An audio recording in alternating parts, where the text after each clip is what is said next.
Dear students, वो जो political जो राजनीति विज्ञान में हम लोग का फर्स्ट चैप्टर जो है वो आने वाला नहीं है, इसलिए हम स्किप करते हैं। और आज हम लोग स्टार्ट करेंगे सरकार के प्रकार या श्रेणी विभाजन जो है सेकंड चैप्टर। यहाँ पे हम लोग मूल जो है वो पढ़ेंगे। विश्व में किस प्रकार की सरकारें हैं, संसदीय प्रणाली की सरकार, इसके गुण दोष, अध्यक्ष सरकार, एकात्मक सरकार और संघीय सरकार, तो उसके गुण दोष उसके बारे में हम लोग पढ़ेंगे। यहाँ पे सिर्फ इम्पॉर्टेंट चीज़ हम लोग डिस्कस करेंगे कि यहाँ से स्टार्ट करेंगे। अगर देखा जाए तो लोक कल्याण के लिए एक व्यक्ति के शासन को क्या बोला जाता है। एक देश में, जिस देश में ही हो, पहले से चला आ रहा है, पहले राजा थे, कई देशों में डिक्टेटर बोल के हिटलर जैसे थे, तो वैसे ही जो व्यक्ति के एक व्यक्ति के शासन को क्या बोलते हैं, राजतंत्र बोलते हैं, इसको राजतंत्र बोलते हैं। और कई व्यक्ति के शासन को क्या बोलते हैं, अभिजात तंत्र। और अनेक व्यक्ति या जनता के शासन को राज्य व्यवस्था, पॉलिटी कहा जाता है। और इसके अलावा शासक या स्वार्थ हेतु एक व्यक्ति के शासन को अधिनायक तंत्र या निरंकुश तंत्र बोला जाता है। एक मार्क के लिए कभी कभी आ सकता है ये चीज़। अभी कुलीन तंत्र जो है इसको ओलिगार्की और अनेक व्यक्तियों के शासन को गणतंत्र बोला जाता है, जो हम लोगों का भारत में है कि अनेक व्यक्ति के शासन का, अनेक व्यक्ति जो शासन करते हैं कि नहीं, तो वही है। तो अभी यहाँ पे हम लोग मेन पॉइंट पढ़ेंगे यहाँ से। तो वही है कि युग बीतने के साथ साथ राजतंत्र और अभिजात तंत्र ने अपनी प्रासंगिकता खो दी है। अभी जो है देश में मैक्सिमम हम लोगों का देश में जो हो गणतांत्रिक शासन व्यवस्था चल रही है। तो आधुनिक युग में मैरियट वो सब हम जो मॉडर्न है, ब्राइस, लिकंग जैसे विद्वानों ने भी सरकार की श्रेणी विभाजन किया है।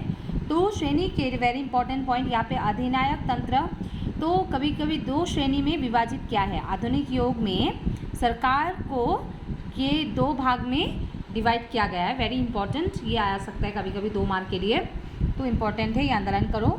अधिनायक तंत्र या तानाशाही जिसको बोलते हैं डिक्टेटरशिप, जो एक ही मतलब आदमी रूल करता है, किसी की बात नहीं सुनता है। और एक है गणतंत्र, दैट इज़ कॉल्ड डेमोक्रेसी। तो दो टाइप के, दो श्रेणी में विभाजित किया जाता है सरकार को, एक है तानाशाही और एक है गणतंत्र। अभी बोला जाए विश्व के सभी राष्ट्र की शासन व्यवस्था गणतांत्रिक नहीं है। कुछ देशों में हम लोग देख सकते हैं जैसे तानाशाही देखा जाता है कि नहीं, तो कोई में गणतांत्रिक शासन देखा जाता है। तो वही प्राचीन यूनान और एथेंस में प्रत्यक्ष गणतंत्र व्यवस्था चलती थी। तो जो एथेंस, ग्रीस, वो बोलने से पहले वहाँ पे क्या चलता था, प्रत्यक्ष गणतंत्र, जो इसको बोलते हैं डायरेक्ट डेमोक्रेसी। कभी कभी आ सकते हैं कि प्रत्यक्ष गणतंत्र को आप क्या समझते हो। इस व्यवस्था में प्रजा शासन के कामों में प्रत्यक्ष रूप से भाग लेती थी। प्रजा जो है, प्रजा शासन के कामों में प्रत्यक्ष भाग लेती थी। कई कारणों में प्रत्यक्ष गणतंत्र आज के युग में संभव नहीं है। तो पहले में ये प्रत्यक्ष गणतंत्र था। आधुनिक युग में प्रजा के प्रतिनिधि के शासन व्यवस्था में भाग लेते हैं।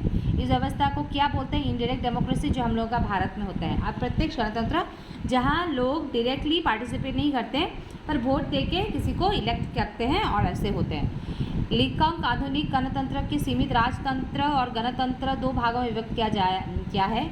उसने फिर दोनों प्रकारों का 2 भागों में एकात्मक और संघीय में विभक्त किया गया है। अंत में एकात्मक और संघीय को भी संसदीय और प्रेसिडेंशियल जो है अध्यक्षीय, इन 2 भागों में विभाजित क्या है। तो वही है, पहले अगर आएगा एक टेबल बनाने से डायरेक्ट डेमोक्रेसी और इनडायरेक्ट डेमोक्रेसी, फिर क्या आता है, आधुनिक गणतंत्र को सीमित राजतंत्र, लिमिटेड मोनार्की और गणतंत्र बोला जाता है। फिर वहाँ पे भी 2 भाग होता है, यूनिट एकात्मक और संघीय। फिर एकात्मक और संघीय को भी क्या भाग में करता है, संसदीय और अध्यक्षीय। ठीक है, तो आज हम पढ़ेंगे संसदीय सरकार जो है पार्लियामेंट्री गवर्नमेंट क्या होता है। मेनली तुम लोगों को क्या आएगा, विशेषता। पार्लियामेंट्री गवर्नमेंट, संसदीय सरकार के 2 विशेषता बताओ, 3 विशेषता बताओ, हाँ, उसके गुण 2 बताओ, उसके दोष 2 बताओ, ऐसे ही आते हैं प्रश्न। तो तुम लोगों को जस्ट हम लोग संसदीय प्रणाली के जो मुख्य विशेषता क्या है होता है, 2 प्रधान होते हैं। कार्यपालिका के सदस्य विधायिका को भी सदस्य होते हैं। विधायिका और कार्यपालिका का गहरा संबंध। मंत्रिपरिषद विधायिका समक्ष उत्तरदायी, कार्यपालिका अर्थात मंत्रिपरिषद सामूहिक तौर पर उत्तरदायी। तो यहाँ पे तुम लोग 3 पॉइंट याद करने से हो जाएगा, इतना लंबा लंबा भी नहीं लिखना है। तो यहाँ पे है 2 प्रधान होते हैं, मतलब संसदीय प्रणाली के सरकार के 2 प्रधान होते हैं, 2 चीफ, 2 हेड। एक है वास्तविक कार्यपालिका प्रधान और दूसरा है नाम मात्र का प्रधान। एक है एकदम एक्चुअली उसका पावर होता है और एक नाम मात्र। अभी जैसे अगर बोला जाए प्रधानमंत्री के नेतृत्व में गठित मंत्रिपरिषद वास्तविक कार्यपालिका होती है जो राष्ट्र का वास्तविक प्रधान होता है। दूसरा राष्ट्र का प्रधान राजा, रानी या राष्ट्रपति होता है। यह सरकार के नाम मात्र का प्रधान होता है। यह नाम मात्र ही कार्यपालिका होती है। तो कार्यपालिका के सदस्य विधायकों के भी सदस्य होते हैं, तो उनके भी मेंबर्स होते हैं। तो वही है विषयता, ठीक है। तो उसके 2 गुण आएंगे, कभी कभी 3 गुण, 2 गुण बताओ। तो यहाँ पे है संसदीय प्रणाली के सरकार में कार्यपालिका और विधायक के बीच गहरा संबंध होता है। तो वही संबंध होने के कारण ये गुण बता सकते हैं कि कार्यपालिका और विधायिका के बीच एक गहरा संबंध होता है। तो इसलिए क्या होता है, मतलब अगर कुछ समस्या हो, अगर हमको पता है जब संबंध गहरा होता है तो जो भी परेशानी हो उसको हम मतलब ईजिली सुलझा सकते हैं, किसी भी प्रॉब्लम हम ईजिली सुलझा सकते हैं। तो इसलिए जो कार्यपालिका है और विधायकों के गहरे संबंध होने के कारण किसी भी समस्या को आसानी से समाधान किया जा सकता है। और क्या है, जैसे ये सरकार विधायिका के प्रति उत्तरदायी होती है, अतः ये सरकार देश के जनता के लिए विपरीत कई कार्य नहीं कर सकती। तो एक और एक पॉइंट बहुत इंपॉर्टेंट है कि ये देश के हित के लिए किया जाता है और इसलिए विपरीत में कुछ कार्य किया नहीं जाता। एक पॉइंट ले सकते हो। और एक पॉइंट हम लोग यहाँ पे बता सकते हैं कि ये सरकार लचीली होता है, इसमें कार्यपालिका का परिवर्तन सहजता से होता है। तो ये लचीला मतलब क्या है, फ्लैक्सिबल, एकदम टान नहीं है, ऐसा नहीं है, फ्लैक्सिबल, इसको हटाया मतलब चेंज कर सकते हैं। अभी संसदीय सरकार के दोष बताने से उसका जैसे एक चीज़ का गुण होता है वैसे ही दोष भी होते हैं। तो दोष में क्या है, संसदीय प्रणाली की सरकार में यदि कोई राजनीतिक दल स्पष्ट बहुमत प्राप्त नहीं करता है तो गठबंधन की सरकार बनाई जाती है। गठबंधन की सरकार अस्थायी होती है, ऐसी सरकार में किसी भी समय राजनीतिक संकट आ सकता है। तो एक बात सकते हैं हम लोग कि गठबंधन की सरकार अस्थायी होते हैं और इसीलिए कुछ भी कभी भी राजनीतिक संकट आ सकती है। इस प्रणाली की सरकार में मंत्री विभागीय कार्य में मामले में प्राय अनभिज्ञ होते हैं। इतना पॉइंट लिख लेने से हो जाएगा कि अनभिज्ञ होते हैं, किसी भी कार्य के लिए उन्हें अक्सर अधिकारी एवं कर्मचारियों पर निर्भर रहना पड़ता है। तो इंडिपेंडेंट नहीं होता, ये डिपेंडेंट होना पड़ता है, इसलिए बहुत सारे अधिकारियों के ऊपर निर्भर रहना पड़ता है। फिर जैसे होगा क्षमता विकेंद्रीकरण ना होने के कारण संसदीय प्रणाली की सरकार में विधायिका और कार्यपालिका मंत्रिपरिषद में सामने क्षमताहीन रहती है। तो वही इस प्रणाली की सरकार में दलीय प्रधानता बढ़ जाती है और दलों का अंतर जो कलह राष्ट्र की राजनीति का विषाक्त कर देती है। एक ऐसे ऐसे पॉइंट तुम लोग कर सकते हो, 2-3 पॉइंट होने से इनफ, ठीक है।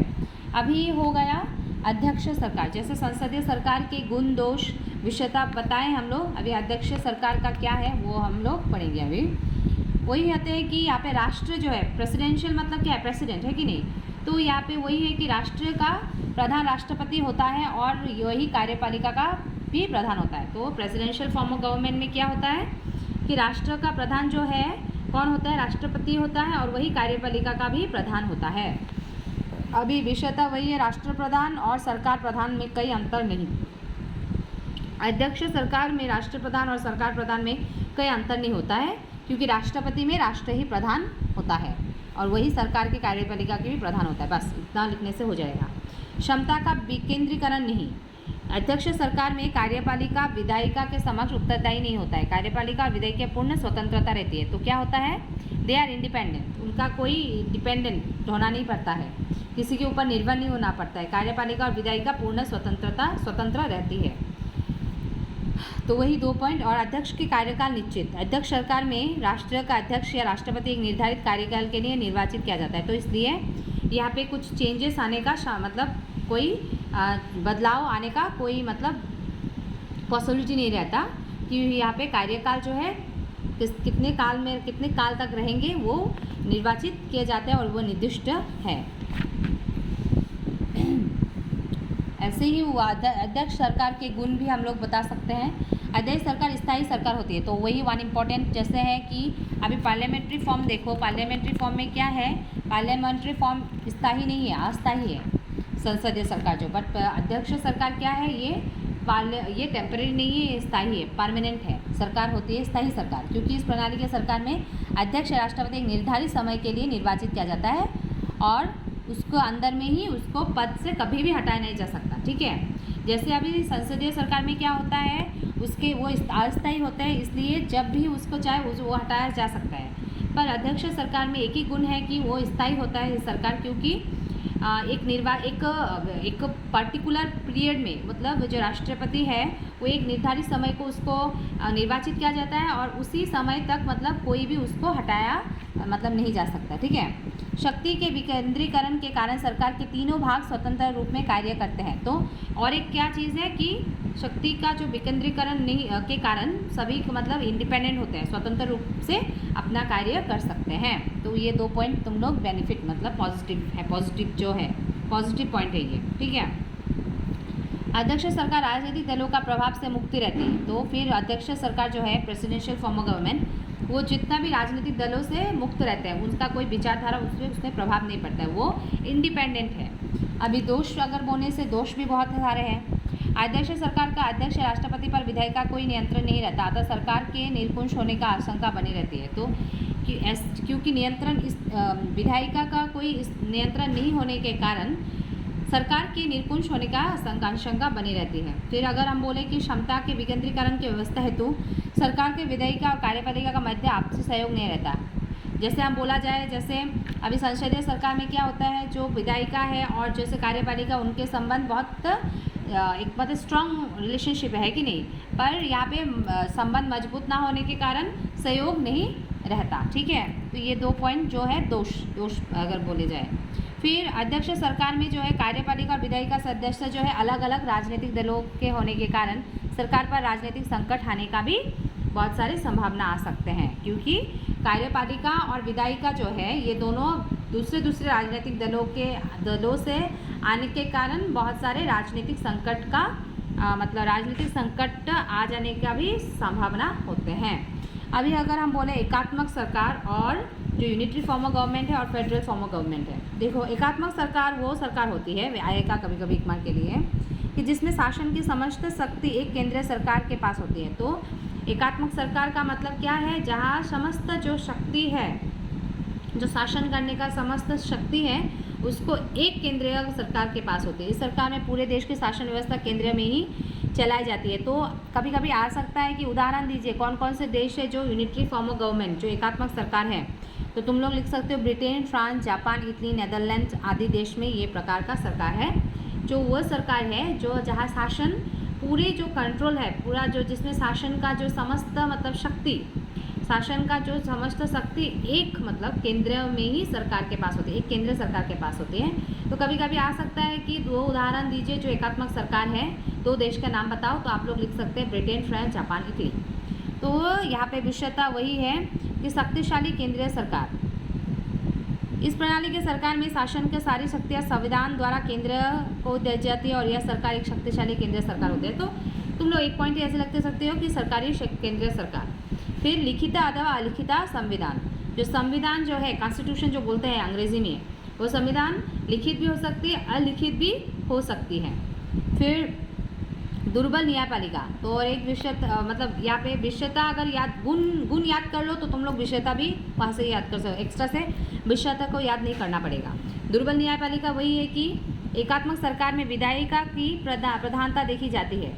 जो विधायिका है वही मतलब प्रधान स्ट्रॉन्ग देखा जाता है और न्यायपालिका जो है वो थोड़ा कमज़ोर। विधायिका द्वारा प्रस्तुत किए गए कानून पूरे देश के लिए होता है, एक कानून का न्याय व्यवस्था नहीं होता।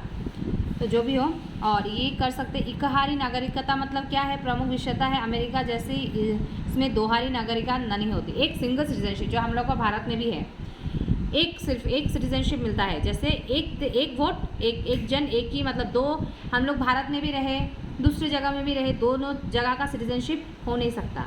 तो इसमें यूनिटरी फॉर्म एकात्मक सरकार में क्या होता है कि नागरिकता एक हरी नागरिकता, ये दोहरी मतलब दो नागरिकता जैसे अमेरिका में होता है वैसा नहीं होता है यहाँ पे। एकात्मक सरकार के गुण, अगर गुण बोला जाए तो ये रिमेंबर याद रखा करो कि एकात्मक सरकार जो है ये शक्तिशाली होता है।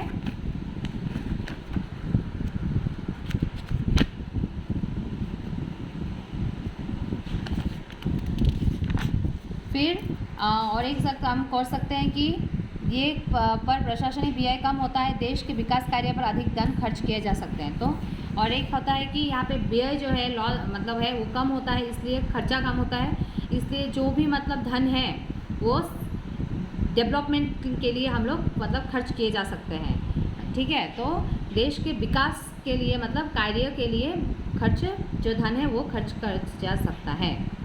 फिर और एक चीज़ है, आप लोग बता सकते हो कि जो है एकात्मक सरकार है क्या होता है, लचीला, फ्लेक्सिबल होता है। ठीक है, कुछ कहीं भी परिवर्तन किया जा सकता है, जब भी कुछ मतलब चाहे कि हाँ ज़रूरत पड़े ये संविधान को हम मतलब क्या परिवर्तन किया जा सकता है।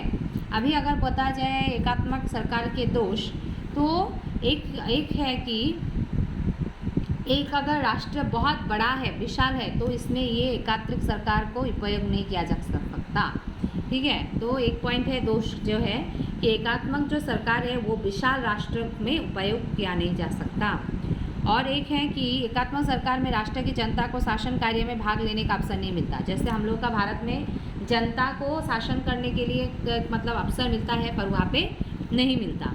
ठीक है, और एक यू कैन से दैट एकात्मक सरकार बहुसंख्यक अधिकारियों वाली सरकार होती है। ऐसी सरकार में वास्तविक शासन अधिकारी द्वारा ही चलाया जाता है।